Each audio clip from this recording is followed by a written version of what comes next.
Muy bien chicos, ¿cómo están? Muy buenas tardes. Creo que ahora sí estamos un buen número. Lo que vamos a hacer ahora, bueno, vamos a continuar con el avance.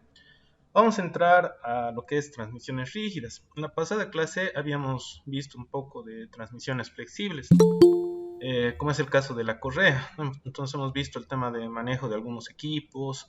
Algunos de estos son equipos que tenemos aquí en el taller, que bueno, en la práctica que tenemos programada, ustedes van a usar, ¿no? Para hacer el tema del montaje y el alineamiento de la correa, ¿ya? Eh, entonces, continuando con los contenidos de la materia, el siguiente tema corresponde al mantenimiento de transmisiones flexibles. Entonces, básicamente acá, bueno, vemos de darle una definición a esto de los engranajes. Los engranajes prácticamente son elementos que sirven para transmitir movimiento, ¿no es cierto? Transmiten movimiento, transmiten potencia, transmiten momento torsor y velocidad. Al margen de eso, hay distintas categorías de los engranajes, ¿no? Tenemos los engranajes cilíndricos, los engranajes cónicos y los otros que son los lineales. Y de ahí también hay subcategorías, ¿no? Tenemos dentro de los cilíndricos, los que son cilíndricos de dientes rectos, los de dientes helicoidales, los cónicos igual, vienen de dientes rectos, vienen de dientes helicoidales, y este otro lineal que correspondería a lo que es piñón cremallera, ¿no? Y al margen de eso, hay otra categoría, ¿no? Que es los de gusano, el tornillo sin fin corona, también conocido, ¿no? Eh, entonces, ya en una definición un poquito más formal, ¿no? Entonces, denominamos engranaje una pieza de forma cilíndrica, engranaje cilíndrico, cónica, engranaje cónico, o recto, lineal o cremallera, ¿no? Dotado de un dentado que puede ser externo, interno, cuya finalidad es transmitir movimientos sin deslizamiento, ¿no? Esa es una de las grandes ventajas, a diferencia de las correas, porque las correas, por el principio de funcionamiento que tienen, sí puede producir deslizamiento, ¿ya? Lo otro que es importante recordar es el proceso de fabricación de un engranaje. Hay básicamente dos formas de fabricar engranajes. Una es utilizando la fresa modular. Lo que estamos viendo acá es un disco para corte tallado de los dientes del engranaje. El módulo es muy importante porque el módulo define el perfil del diente, ¿no? Y el otro que es sin arranque de viruta, que puede ser por fundición o por forja, ¿no? Eh, Dentro de la tarea de mantenimiento se utilizan equipos, ¿no? Como por ejemplo el durómetro, para poder identificar el material. Lo que sucede es que a veces uno al momento de hacer el mantenimiento puede ser que si el engranaje es grande se haya fracturado un diente, entonces hay que saber con qué electrodo vamos a soldar. O puede ser que el diámetro externo del engranaje ya haya cedido por completo, o sea, ya tenga suficiente desgaste y ya no permita que engranen bien los dientes, ¿no? Entonces en ese caso hay que volver a mecanizar el engranaje. Y para mecanizar tenemos que identificar de qué material es. Entonces dentro de la tarea de mantenimiento usamos el durómetro para que nos permita identificar el material y posteriormente se puede hacer la tarea de mantenimiento, ¿no? En este caso sería mantenimiento correctivo porque estaríamos hablando prácticamente de cambiar todo el engranaje, ¿no? Después de eso, algunas características generales. Tenemos, por ejemplo, el tema de la relación de transmisión que es constante, ¿no? Puede usar ejes cruzados, ejes paralelos. La relación de transmisión es constante. Eso es un dato muy, muy bueno de este tipo de transmisiones. ¿Por qué? Porque así nosotros garantizamos la velocidad de salida y no como puede suceder en las correas, por ejemplo, ¿no? Entonces transmiten fuerza sin deslizamiento, el funcionamiento es seguro, posee una vida larga en relación a otros tipos de transmisión y eso se debe a que usa lubricante, resisten bien las sobrecargas, el costo de mantenimiento es reducido porque así como les decía, en el peor de los casos se va a soldar el diente o se va a tener que mecanizar nuevamente todo el engranaje, ¿no? Entonces solamente vemos el tema de lubricación. Poseen un buen rendimiento y esto de acá no es positivo, ¿no? El índice de ruido es mayor, pero eso es en el caso de los engranajes de dientes rectos, porque los helicoidales no generan mucho ruido, ¿no? Hasta acá, no sé si tienen alguna duda, tienen alguna pregunta, alguna consulta.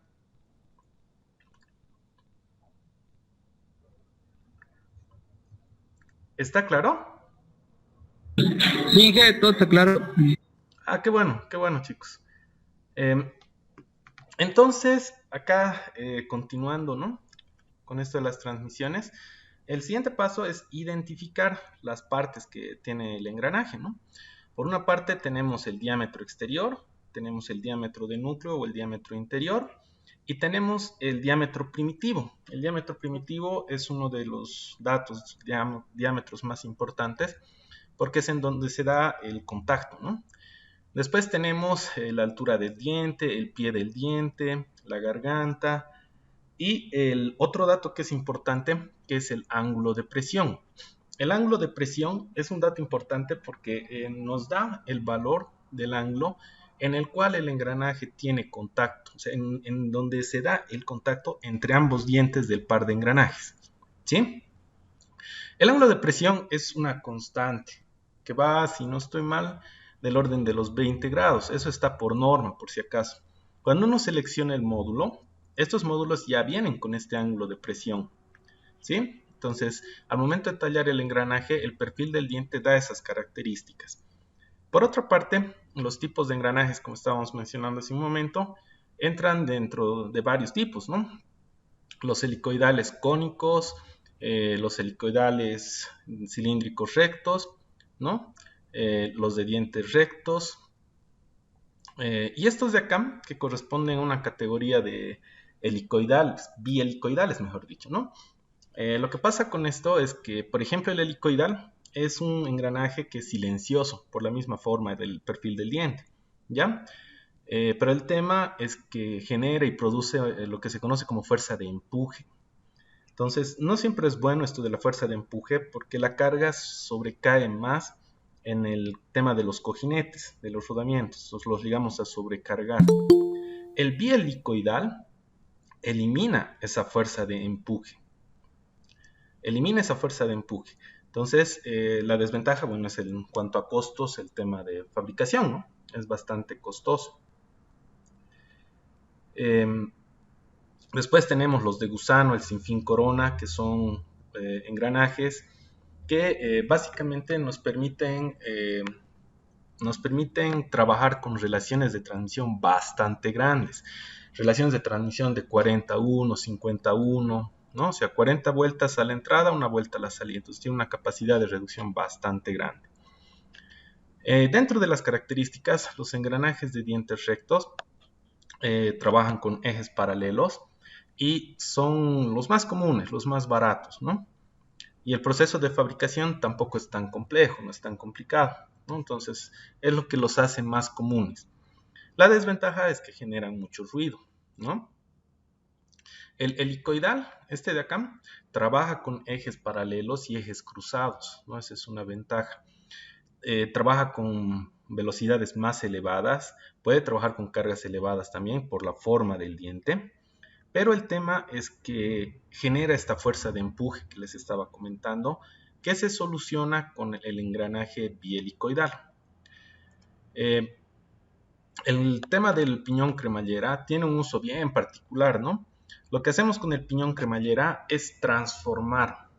Transformamos la velocidad de rotación en desplazamiento lineal, ¿no? Es más o menos lo que nosotros conseguimos. Entonces es una categoría especial, ¿ya?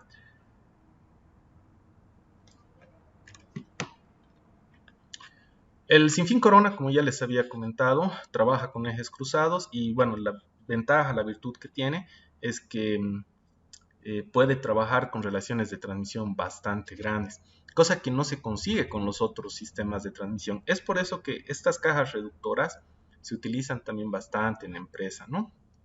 Que estamos viendo ya con un corte de sección, eh, una caja reductora de tornillo, ¿no?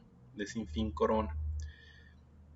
¿No? Ahí vemos un modelito. Este otro de acá ya no es de gusano, sino es el helicoidal, ¿no? Entonces hay varios tipos de cajas reductoras. El planetario, ¿no? Entonces son distintos tipos. Para el tema de la instalación, como hablamos de un motorreductor, ¿no? Hay que tener en cuenta y tomar un poco de cuidado con las temperaturas de trabajo, ¿ya? Y si además de esto, el motor ha sido diseñado para el lugar donde va a trabajar. Me explico. Eh, Les hago una pregunta. Eh, ¿Cuál es la diferencia entre Cochabamba y La Paz por el tema de altura? El clima, El clima ya es más frío. Y cuando hablamos de altura, ¿en qué afecta la altura? Cuando nosotros la presión, ya tiene que ver por ahí la presión y qué más. el oxígeno. Eso, la oxigenación, el aire, ¿no? Si a una persona que es del oriente boliviano la llevamos a La Paz, de seguro que se va a agitar bastante, ¿no? Se va a agitar bastante y es por la altura. ¿Qué es lo que provoca la altura? Que no haya mucho aire, mucho oxígeno.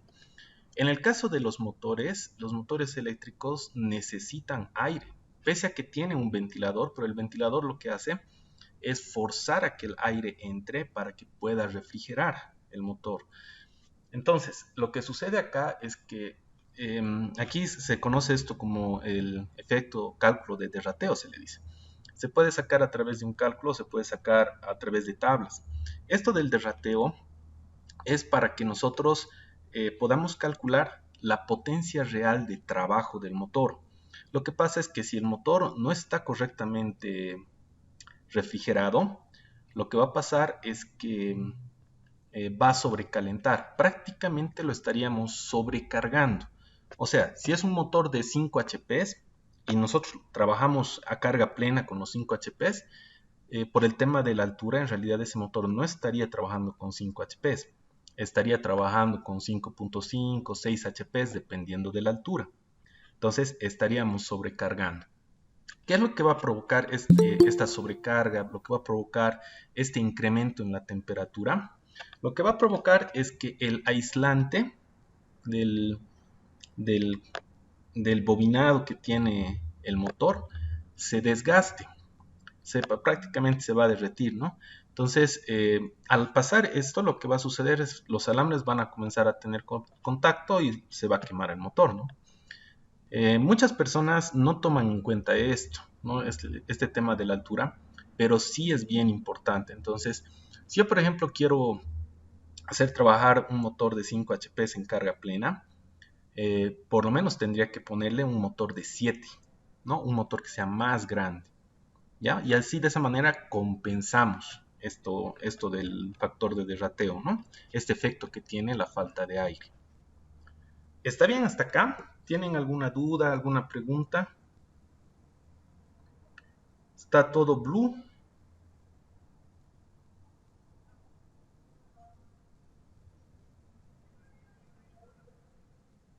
Sí, ¿Ya? ok. Gracias.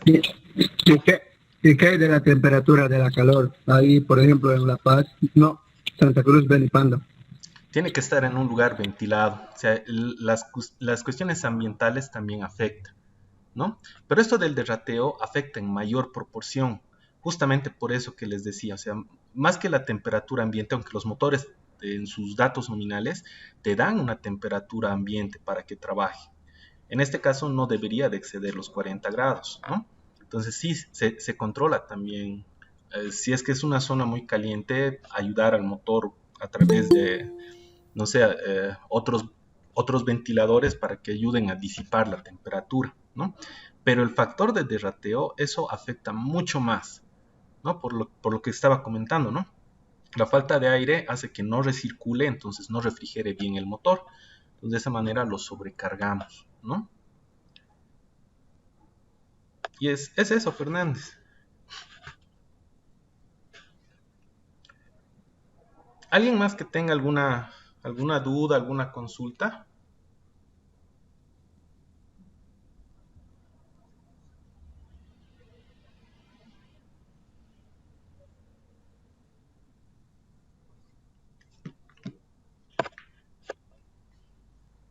¿Ya?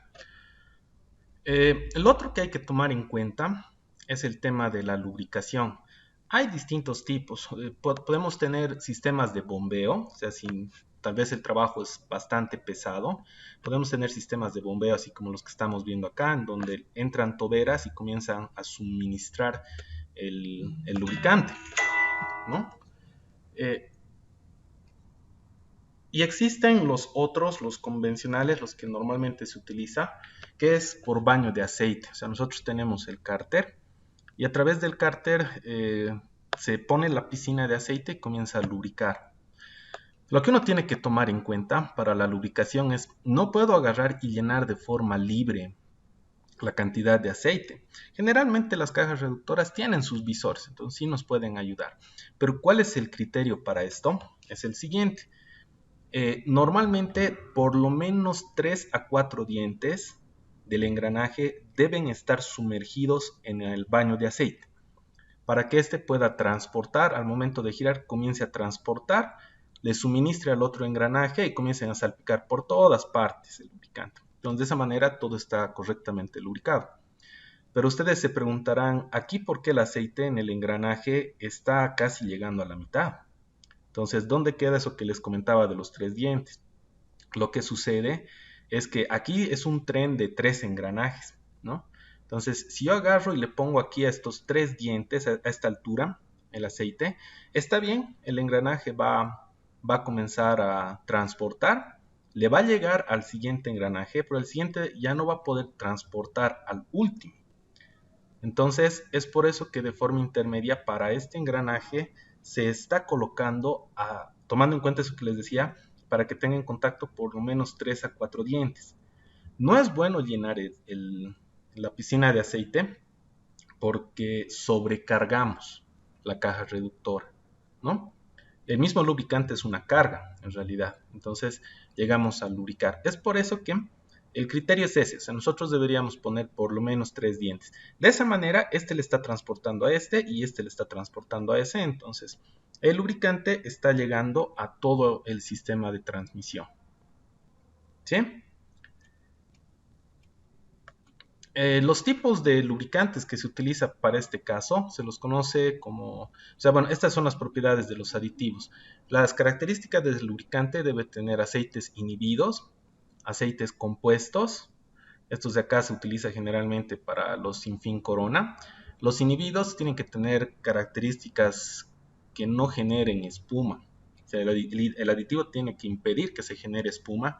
¿Por qué? Porque el lubricante al momento de trabajar en la caja de engranajes está siendo salpicado por todo lado. Entonces es normal que trate de formarse esta espuma. También entran los aceites de extrema presión por el tema del tipo de trabajo que tiene el lubricante. Perdón, y al final los aceites sintéticos, ¿no? Eso para el tema de compensar lo que es el exceso de temperatura que pueda haber en la transmisión. ¿Sí? Muy bien, chicos. Hasta acá me gustaría saber qué dudas, qué consultas, qué comentarios tienen.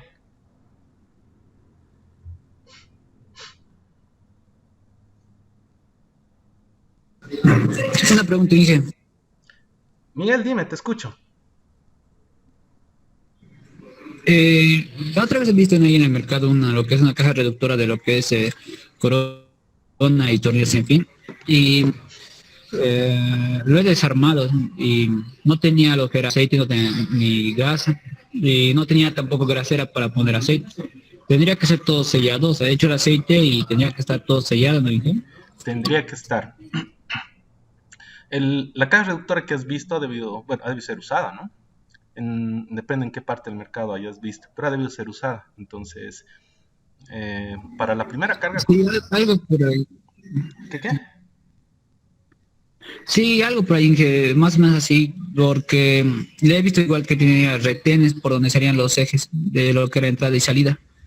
Claro, es que, bueno, tú le cargas el aceite, incluso para los retenes, para los rodamientos. Generalmente los rodamientos vienen los rígidos de bola o los de rodillo, pero sin placas, o sea, descubiertos.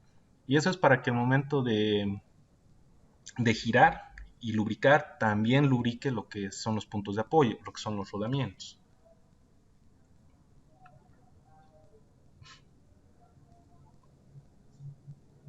Sí, Inge, eso estaba bien. Igual tenía atornillamientos y en esos unos grandes también tenía. En el medio, lo que era lo que es el soporte, lo que es la corona, algo por ahí. Sí, Y no, sí. pues solo esa duda más de Ah, ya. no tenía aceite.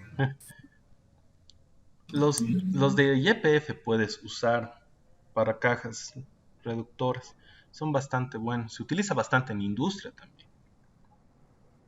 YPF 40 creo que es uno, no Ah, recuerdo. y ese Inge, para comprar los aceites, vienen por números, ¿verdad? Sí. El 40 o 50 es para cajas reductoras. Generalmente se utiliza. Ah, ya está bien, Inge, gracias. Ya, muy bien. ¿Alguien más que tenga alguna duda, tenga alguna consulta, algún comentario?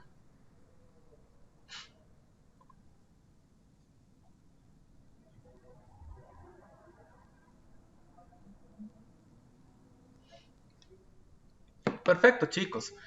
Ya la siguiente semana vamos a ver de organizarnos para la clase presencial. Entonces nos vamos a dividir en grupos y el caballete, bueno, es solamente un caballete que es de poleas. Entonces vamos a ver de dividirnos en grupos para que puedan entrar a trabajar, ¿ya? La división de los grupos yo les voy a mandar en el grupo de WhatsApp para que de esa manera nos organicemos, ¿ya? Entonces la siguiente semanita sí hay que prever que vamos a entrar ya a taller, ¿no? Para hacer esta parte del alineado y el montaje de las poleas. Entonces, la siguiente clase, por favor, van a venir con ropita de trabajo, ¿ya? Ya para terminar, no sé si alguien más tuviese alguna duda, alguna consulta o quisieran que repita algo, tal vez.